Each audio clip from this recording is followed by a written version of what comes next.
Hi guys, welcome back to the channel, and today we will be continuing our series on the cycle of development, and we'll be focusing on the being stage, and we'll be kind of going in a bit further into our strategies.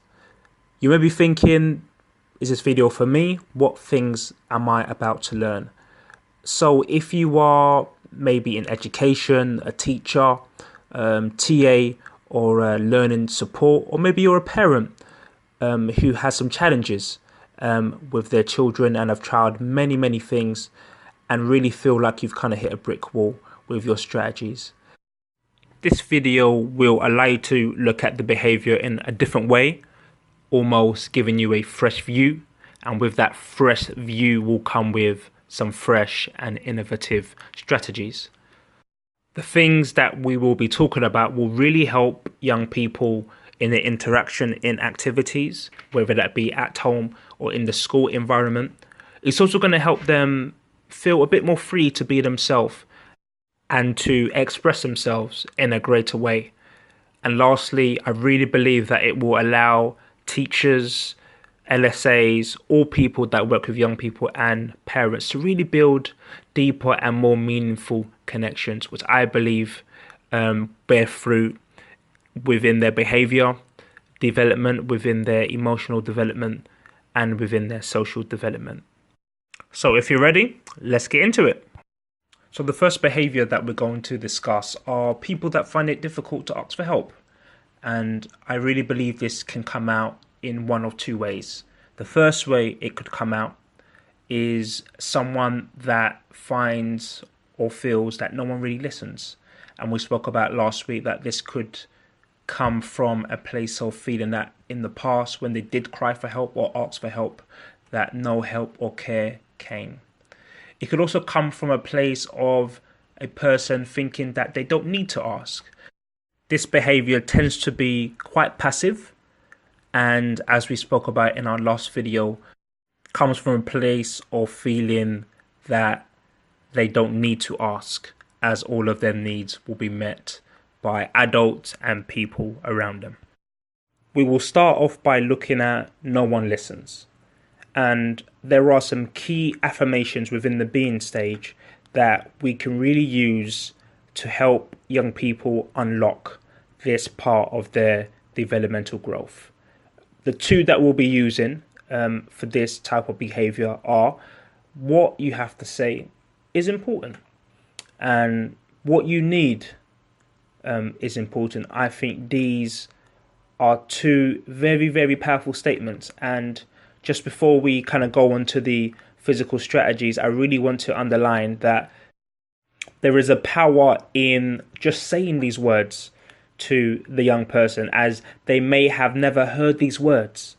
And these words in and of themselves may sometimes be enough to give that child greater permission to be able to do the task in which we're asking of them.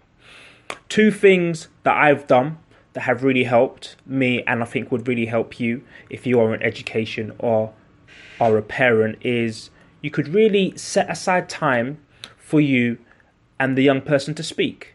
So again, looking at it from the being stage, if the young person feels that no one listens, if you're able to spend maybe just 2 or 3 minutes, maybe at the end of class or when your child comes home, and make sure that in that time the focus is on that child, their need, what they have to say. This really allows the child to kind of grow in that aspect of their development.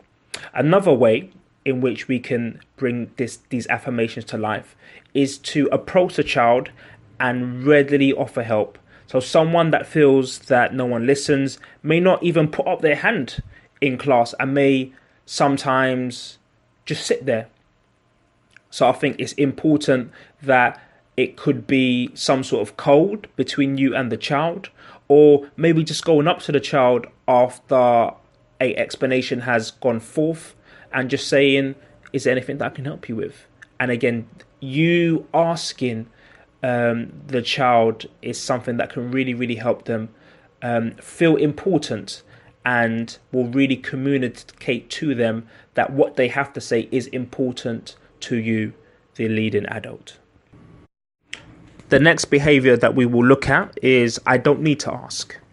And the being stage affirmation, which I think would be really important, is you can ask for what you want. And one of the practical things that we could do to really help the child achieve this is just to give the child loads of opportunities to ask. And I can kind of illustrate this with a quick story of one of my students who I work with. He would sometimes sit at the dinner table and need something, but would really be passive and not really kind of ask or say or do anything. So the strategy from the being stage that we would use is we would always pause, maybe 5 or 10 seconds, just to see if he would kind of realize and see if he could really verbalize what he really wanted. And if he couldn't, then we would try and prompt him with a sentence, something like, is there something that you need? And again, it's very, very key that we are not giving them the answers, but we are giving them invitations to really get what they want, rather than us kind of spoon feeding and giving them everything that they want. The last behavior in this video that we will look at are people that really find it difficult to trust. And 2 key affirmations from the being stage that will really help unlock this developmental task are: you can grow at your own pace, and we really want to care for you. And I think with behavior that is connected to trust, it's going to take some time. And I think that's a key thing that I really want to get across. There's no microwave or magical thing that we can do. It's going to take a lot of effort, and it's going to take a lot of consistency to really build that trust back with the young person. 2 things that I've done that have really, really been helpful within this aspect is spending time with that young person doing really, really fun things. So again, if it's school or home, it doesn't need to be a whole hour. It could be just a specific slot within the day, maybe 2 or 3 minutes, where maybe you can do some colouring in together, or maybe you can play some card games. And again, it's just a way for you to really show that you care for the young person just for being who they are. And again, through that interaction, it shows the young person that you can be trusted. Another thing that I would do is really try to explain the reason behind kind of interaction. And again, I will explain this with another quick story of one of my students. He would sometimes really struggle with the motivation behind some of the things that I would do. So what I started to do when he would feel that there was something negative behind some of my interaction with him is I would say statements like, if I didn't say this or if I didn't do this, then I wouldn't be caring for you. At first, it was met with a lot of reluctance and with arguing, but the more I persevered and the more times I was able to say such statements, the young person was able to start attributing the right character and the right motives behind my interaction, therefore allowed him to start trusting me and allowed him to maybe stop viewing me as some of the adults in the past that had let him down. So yeah, these are just 3 of the behaviors that we spoke about last week. And in our next video, we will be going through the other 3 behaviors that we might see within the being stage. So yeah, thank you very much, guys, and I'll see you next week.